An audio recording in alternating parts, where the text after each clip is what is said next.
Пред околу 2 недели го испративме текстот илустрацијски предлог до Собранието на Република Македонија, кој што го напишав јас по повод дискусијата околу илустрација.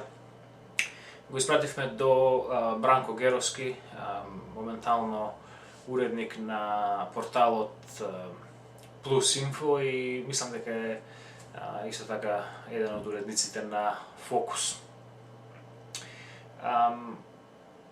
Тој го прати следниот одговор. Господине Петровски, мислам дека вашите ставови за законско решение за илустрацијата се апсолутно нерелевантни во контекст на вашите пресуди за тоа кој се е Кодош во Македонија.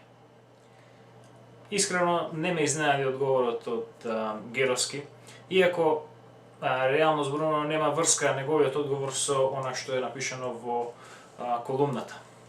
Односно, она што го предлагам јас, илустрацијски предлог до Собранието на Република Македонија, е токму избегнување на лов на вештерки, односно лепење на кодошки етикети на секој и секого без основ. Јас имено нудам предлог по кој што илустрацијата ќе се спроведе судски, на начин што секој кој што се чувствува наштетен од некој кој што учествувал во подготвувањето на неговото досие, било тоа информант, соработник, кодош, налогодавач или извршител, едноставно ќе може да поднесе кривична пријава и судски ќе се реши дали некој е кодош или не, односно дали некој наштетил на друг или не. Кодоштвото само по себе, како што можеме да видиме од самите примери, не можеме да го квалификуваме на еден начин или на друг. Ние кога зборуваме за илустрацијата, секој пат се обидуваме да го избегнеме тој збунувачки термин кодоши.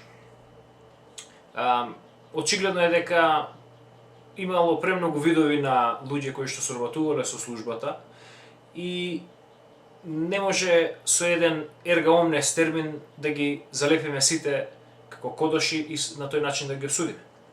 Впрочем, и моите сите наши напори, сите наши текстови и моите последни текстови кои што зборуваат специфично за илустрацијата, конкретно зборуваат за тоа дека треба да се спроведе судски процеси да се спроведат помеѓу обвинители и обвинети. И едните и другите да ги поднесат своите случаи и да докажат дали имало прекршување на нечии права и на тој начин да се донесат пресуди, а не на некакви си ловови на вештерки или преку објавување на бланко прогласување на една цела група на граѓани за некакви си виновници. Како што имаме многу пати речено, за нас воопшто кодошите, односно информаторите, се најниската гранка во процесот на работењето на службата за државна безбедност.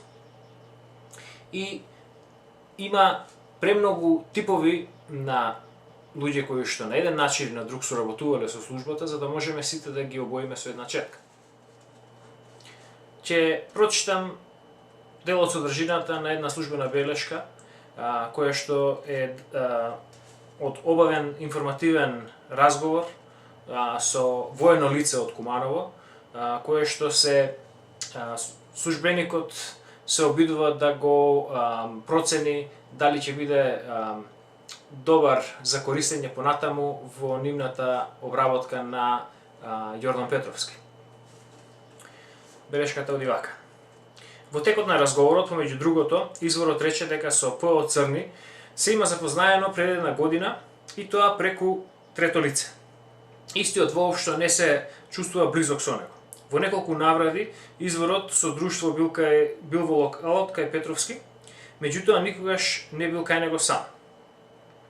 П.О. Црни настојувал да се зближи со изворот, најверојатно што изворот како воен старешина бил одговорен за напуштените објекти од во село Карпош, за кои Црни бил живо заинтересиран да ги купи или барем да ги закупи, како би ги користел како индустријски простор.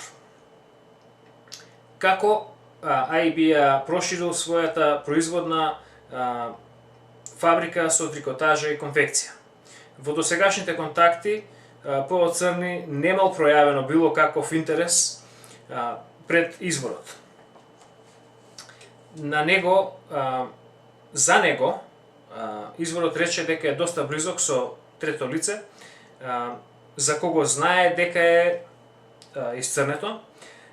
Исто така Црни бил доста близок и со Георгиев Бојан. И понатаму белешката вика: третото лице имал приватна фирма на име на ќерката. Близината на третото лице со ПО Црни. Изворот рече дека е најверојатно на база на деловна соработка. Третото лице како човек досега бил нестабилен и доста голем материјалиста. Во текот на разговорот не добивме повеќе стознања. Значи, еве имаме пример на човек кој бил испрашуван од службата за државна безбедност и кој дал некое свое честно видување на работите. Овој очигледно воено лице имал сепак познавање од сферата на државната безбедност и тоа според оние колективистички, социјалистички гледања, но сепак како што можеме да забележиме, не гледа ништо сомнително кај Петровски и она што е главно, не додава ништо врз она што го има видено.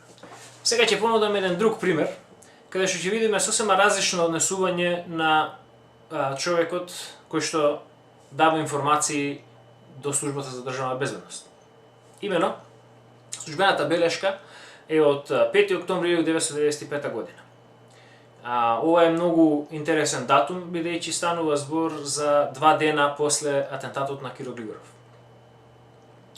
Службената белешка оди вака. На ден 5.10.1995 година обавен информативен разговор со изворот Извор. Разговорот е воден по наша иницијатива, а во кафичот Фокус. Цел на разговорот добивање на сознанија за држањето на исцрнето име, кое што очигледно е име на предмет на обработка, и ПО Црни, а во врска со исцрнето. Тука можеме ќе видиме дека станува збор за атентатот на Глигоров. Добиени сознанија. Изворот ни информира дека во договор со нас, веднаш по експлозијата вечерта отишол во ресторанот во Бацана, собственост на Јордан Петровски, носител на ПО Црни по линија на работа исцрнето, и во разговор со него дознал дека Јордан заедно со Драган Стојановски од Куманово увезол, набавил школски клупи од Украина наменети за Универзитетот на албанците во Тетово. Веднаш ќе застанам. Јордан Петровски воопшто не бил во Македонија на 3 октомври 1995 година, како што сугерира Кодошов во оваа белешка. Имено тој беше во Србија на околу 7 дена, ја напушти Македонија ден или два пред да се случи атентатот и пристигна неколку дена подоцна. Но господинов, познат во Куманово како Ивица Коска, професионален кодош, дава информации кои што можат да го инкриминираат предметот на обработката на службата за државна безбедност. Очигледно дава неточни информации со кои што ќе го вметне и ќе го представи како опасен човек.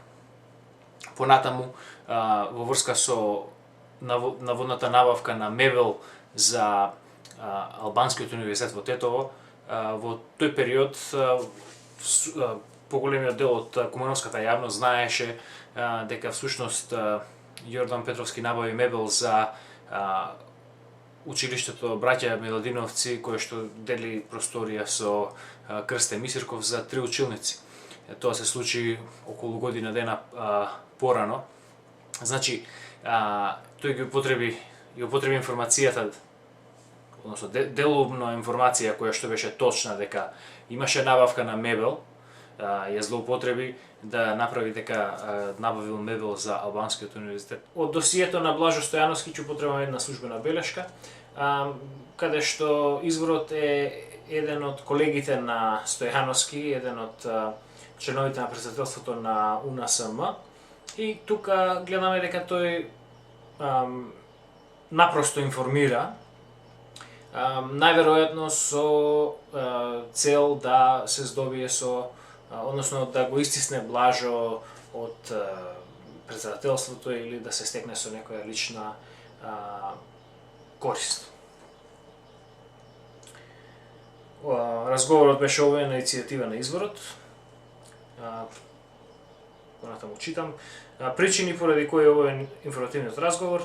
Изворот даде безбедносно интересни сознанија во однос на деструктивец.